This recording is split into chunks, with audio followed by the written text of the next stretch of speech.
Heart First leadership isn't what you say, it's how you show up, how you regulate, how you communicate, and how you execute when it matters most. We are Heidi and Ryan Sawyer, and you are listening to the Heart First Leadership Podcast. Welcome, friends. I am absolutely super excited about my guest today. Today we have my number one amigo, my main man, Colton Thomas Sawyer. My 9-year-old son. Oops, I already told him how old you are. I'm going to ask you that anyway. He is here with me today. He's been asking both his mother and myself to be on our podcast. He feels like he has something to share, a little story to tell, some lessons he learned in life. So we said, well, let's hop on. Let's have a little conversation. I think we might even do this from time to time. You know, over the years, as I've been kind of just bringing certain things to the table for my family to chew on, Colton and I have these conversations. We call it Conversations with Colton. And we go into things, and it's always amazing how I'll take something that's fairly complicated and turn it into as simple as possible. And then he'll be like, oh, that's easy, Dad. I already know that. And this is how he presents it. So he has a way of just making things even more relatable, even simpler than I can. So without a doubt, I have learned more about life, about growth, about transformation from my children, from Colton and Haley, than from anything else I've done in life. But being a parent is honestly the best way you can put the mirror up in front of your face for change. So welcome, son. I'm excited to have you here. Thank you for joining me. Okay. So tell everybody a little bit about yourself. Your name is Colton. We got that part. How old are you? 9. And what grade are you in? Third. Third grade. And what's your favorite thing in life? Let's just learn one thing about you. What's your favorite thing in life? Can I say 2 things? 2 things. Fire away. Rugby and hugs. Rugby and hugs. In that order? Would you put one of those in front of the other? No, I like them the same, probably. You like them the same. So hugs is your favorite thing. Hugs from your family, from people you love, and people you care about. Oh, that's awesome. So let's talk a little bit like what made you feel like you had something to bring to the table to want to be on a podcast, like you had some value to give. What was it that got you here? Well, because I thought it would be cool to be on a podcast. Yeah. And, you see your mommy and your daddy doing it, and you kind of like to be like them, huh? Yeah, because you're the coolest people I know. So. Well, for now anyway. I'm going to remember, now that I have that on recording, we can go back and review that someday when you're older, when you don't think I'm quite as cool as you currently do. So I'm going to be like, see, at one point you thought I was the coolest person on earth. So I just want to make sure we got that recorded, so later I can hold it up against you. Okay, so let's talk about our topic today. What was the topic that you said, hey, Dad, I want to talk about doing what? What is it? Going all in. Going all in life. Like completely, I heard this thing even this morning, this motivational thing this morning I was listening to, is talked about like dying to the process, like giving your whole self to something, to a project, to a sport, to a relationship, to life, right? Going all in. So you have an experience of what it felt like to go all in. So there must have been a time when you weren't going all in. So you must have had some contrast of the time where you were like, oh, I'm not going all in, and I don't like that experience. Is that true? Do you have an experience like that? Yeah. Okay, you do. So where does this start? Where did you first remember starting to have this conversation where you realize, I'm not giving my all. I'm not doing my best? Well, when I on my first game of rugby. First game of rugby this last spring. Okay. Yep. I was just basically standing on the field watching butterflies. You just kind of watching your teammates play the game, yeah? Mm-hmm. Okay, so what was causing you to be a spectator on the field? Was it because you didn't know what you were doing? Because you didn't know that you liked to play hard? Like, what was it that was keeping you from going all in? I didn't know that I was gonna like to play hard, and I didn't know. I thought I was gonna make a lot of mistakes. Oh, so you were worried about making mistakes? Mm-hmm. Okay, you didn't really fully know all the rules. Yeah. Right. But near the end of the season, I knew all the rules. Yeah. So it made it easier to go all in when you understood the games, but you had to play the game to learn the game. Right. Right. So the first game happens. we hop back in the truck, and I ask you, did you have fun? And you're like, yeah, kind of, right? You were kind of a little bit humming, like, I don't know, yeah. And so what was the conversation? Like, what was the conversation they had that made you, like, wake up? Well, you said that if I don't play hard, he's not going to drive me all the way to Pendleton, Oregon to watch me sit there and watch butterflies. So the next weekend, we were driving from Spokane, Washington to Pendleton, Oregon, which is a good, I don't know, what is it, 3 or 4 hours, something like that. And I said to him, as a former coach, like, I don't want to coach my son, people. Like, I want to be his dad. I want to guide him. I want to love him unconditionally. But I really want to stay away from coaching. I want coaches to coach him. And so I tried to stay out of it. I even don't go to practices intentionally. So, but one thing I talked to him about is saying that if we're going to do something in life, whether it play a sport or whatever, in this situation we're talking about rugby, like, playing hard should be a given. Right. And I remember back in the recruiting process, and we had this conversation, back in the recruiting process when I was a collegiate football coach and I was recruiting coordinator for like 6 or 7 years, whatever it was, when somebody brought a player to the table, a defensive lineman to the table and said, hey, I want you to watch this kid. He plays hard. I'm like, well, if he didn't play hard, why would you bring him to me? Like, playing hard should be a given, right? We shouldn't make that some sort of like, whoa, he plays hard. Of course you play hard, right? So I said to you, buddy, I'm not driving 4 hours to watch you catch butterflies, right? So if we go down there, you're going all in. You're playing hard. I don't care if you make mistakes. I don't care if you don't know where you're going. And then I told you a story about a former player of mine. Do you remember the story? Yeah. Who was a player? Dexter Motului. Dexter Motului. Hey, Dex, if you're out there, we love you, man. Okay, so what was the story? Do you remember the details about it at all? I remember that when he touched the ball, when he had the ball, he ran the opposite direction super duper fast and then the coach next to you was like, where is he going? Where is he going? And then he's like, I don't know. You're like, I don't know, coach, but he's digging. He's digging. So he didn't have the ball. So that's close. That's close. So Dexter Motului in 2009 was playing a game against Cal. We were playing against Cal. And at the time, Cal was one of the top teams in the country. They had a player by the name of Javed Best, who's like one of the fastest. He's a track guy, one of the fastest players in the country. And we're about the 40-yard line, and they ran a reverse. And Dexter's on the field side, so he's on the left side of the defense. And they ran the reverse to him. So he felt like the play was going away initially, but the play was actually being ran to him. And he put his foot in the ground. He thought he was going the right direction. He just heads off a 40-yard dash to the pylon where he thought the ball was going to be, and the ball was being ran to the opposite pylon. And on film, later that next week when we were watching film, Coach Baldwin, our head football coach, good friend of mine, Coach B, how you doing? And if he was watching the film, and he was like, hey, Sawyer, in the office. He yells at me, he's like, where in the heck is Dexter going? I said, I don't know, Coach, but he's digging, right? And I remember at the time, like, if we can get him pointing in the right direction, like, he's going to be one heck of a player. So Dexter ended up becoming what ended up happening in Dexter's career, because he was a top 3 probably of a player of mine that, like, nobody played harder than Dexter. I mean, he'd have snot coming out of his nose. He played so hard. He gave everything he had. What did I tell you happened to him by the time he was a senior?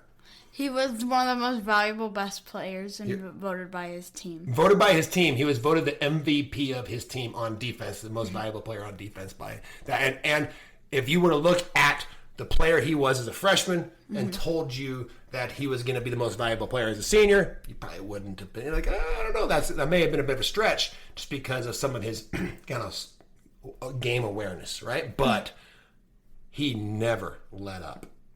He never let up, and he always played hard. So we went down to Pendleton, Oregon. What happened in Pendleton? I won the hammer. And what's the hammer?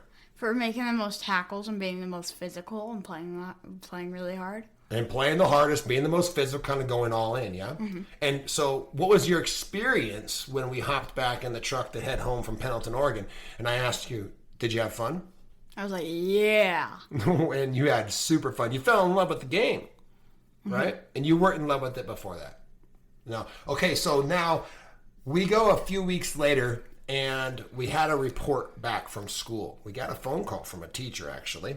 And this teacher was talking to us about how much they were kind of frustrated a little bit with Colton, and how he was not really paying attention and not finishing assignments and just kind of daydreaming and not engaging at all, right? And I'm thinking to myself, that's not my son. That's not how he is around the house.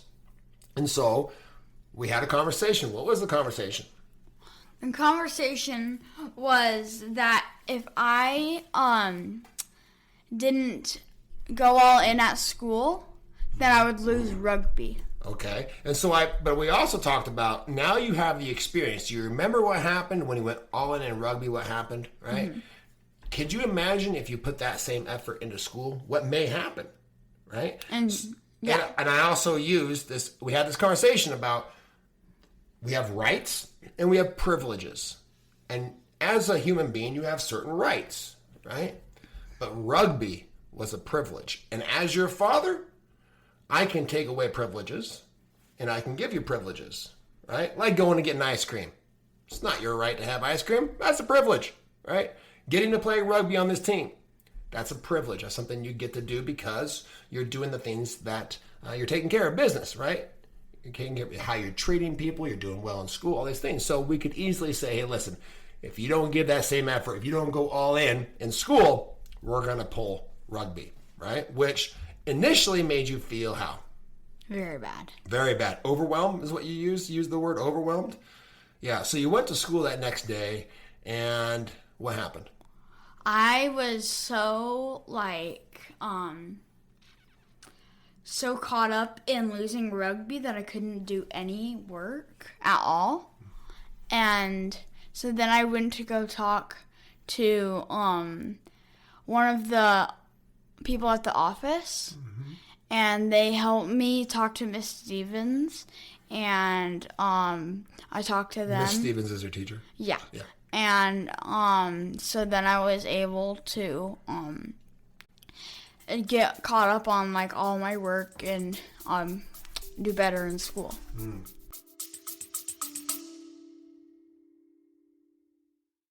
We are all leaders.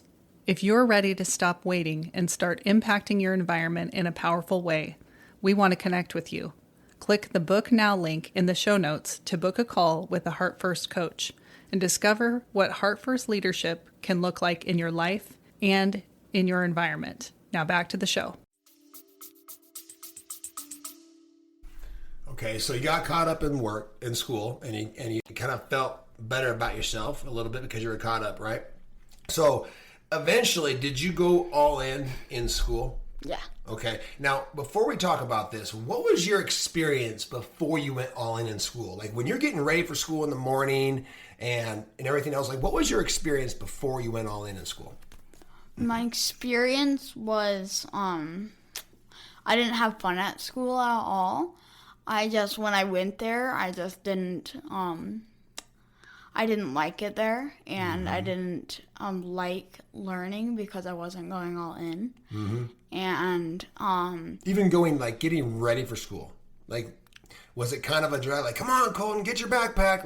Were you kind of dragging and I don't want to go? And, yeah. And so you were kind of making it worse and being resistant to it a little bit. You were resisting going to school. Does that make sense? Yeah, but then after that, I'm excited to go to school. So you went all in. Yeah. And now what's your experience of school?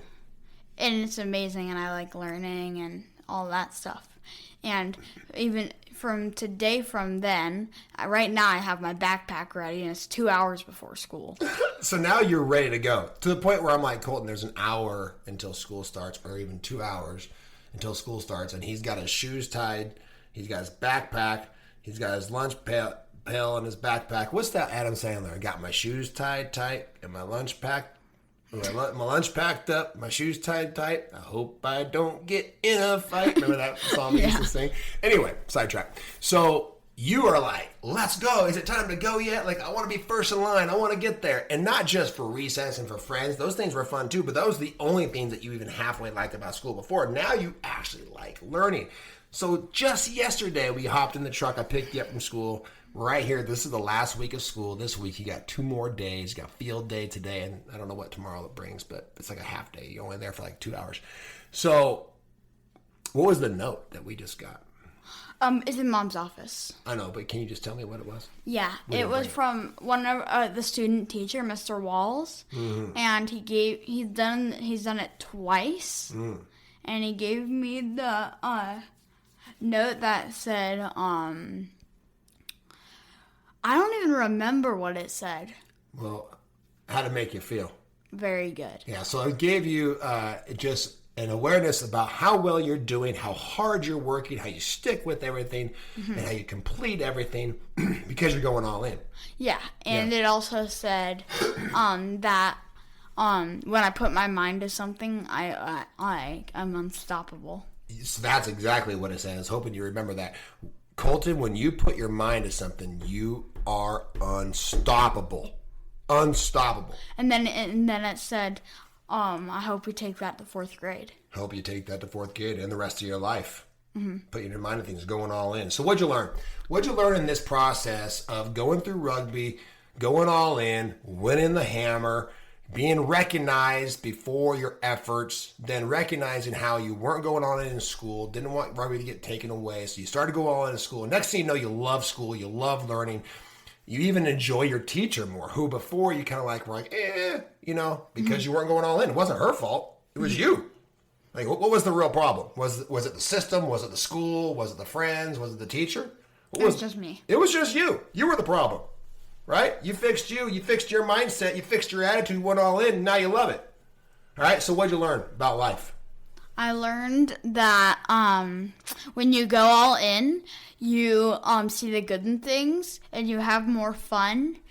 And when you put your mind to something when you go all in, you're unstoppable. And that when you go all in, it makes you like things more than you would have if you didn't go all in. You know, I'm thinking of a quote. How you do anything is how you do everything. I think about this when you're even doing dishes or folding laundry or anything else. It's like when we resist something, it just tends to take any fun that possibly could be there for us out of it, right? And I have a story of this very same thing.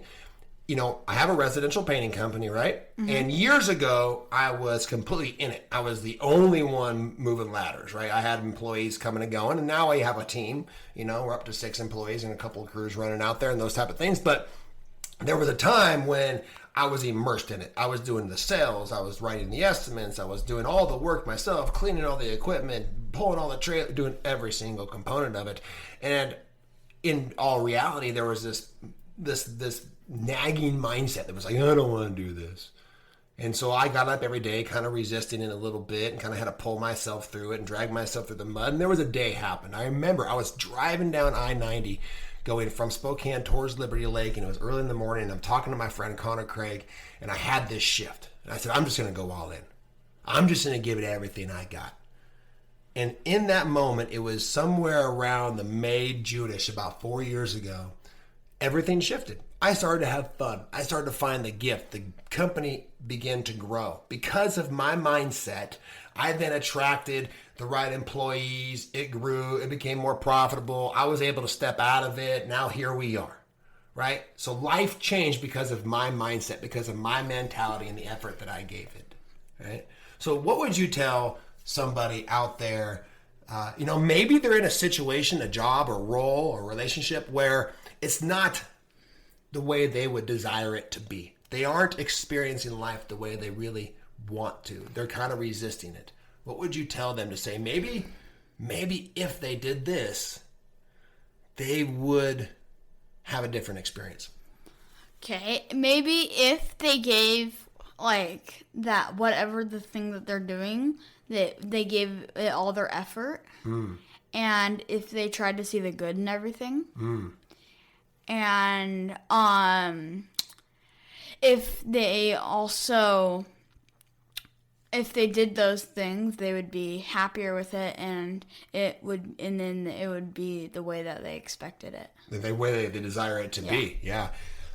So, I think about this with the relationship. I think about this with marriages. I think about this with, relationship with your kids, friends. I think about it with business. I think about it with your work or job. If you're in a role or that you don't want, or you want a different role, here is what I would say is go all in. How you do anything is how you do everything. Absolutely take 100% pride in what you're delivering, even if it's something that you feel like is some quote unquote beneath you. You don't want to be doing it in a job, or it's in a relationship. Like, this is a very important point to understand. Like, the system is not the problem.